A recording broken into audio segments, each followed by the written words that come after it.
Today we'll be exploring the National Museum of Ireland Natural History to learn about the differences between toy animals, living animals and stuffed animals.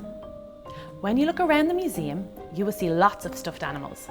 This is called taxidermy. Have you ever wondered if these animals are real or fake? Let's find out. You probably have a cuddly toy animal in your bedroom. Toy animals like this teddy have fake fur, fake eyes made from plastic, and are full of stuffing to make it nice and soft.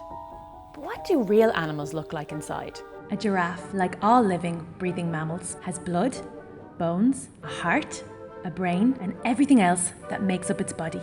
Now, let's look at the museum's stuffed animals or taxidermy. Some parts are real and some parts are fake. This is Spotticus. He is a taxidermy giraffe who lives in the museum.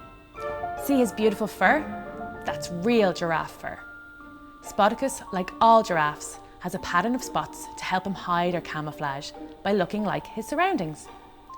At the museum, we can take our time and carefully inspect all of Spotticus's spots. Some parts of Spotticus, like his fur, are real, but some parts, just like a cuddly teddy bear, are fake. In taxidermy, the eyes are always made of pieces of glass, and that's just what Spotticus has. Fake glass eyes, just like a soft toy. But what about inside Spotticus? Just under his fur and skin is a model made out of material similar to plastic. And this makes Spotticus more stiff than a cuddly toy. This model is needed to hold Spotticus's fur and skin up correctly and give him his tall shape. After all, giraffes are the tallest land animals in the whole world. Just look how big they are. Most of the taxidermy you see at the museum is hundreds of years old.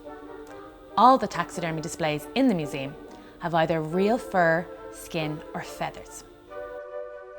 But who makes taxidermy? That would be a taxidermist. Let's see how they do it. See the large plastic-like model in the shape of a giraffe? The taxidermist is sticking the real giraffe skin and fur to that model. Back before plastic was invented, taxidermists would use all sorts of materials when making models of animals, like wood, straw, and clay.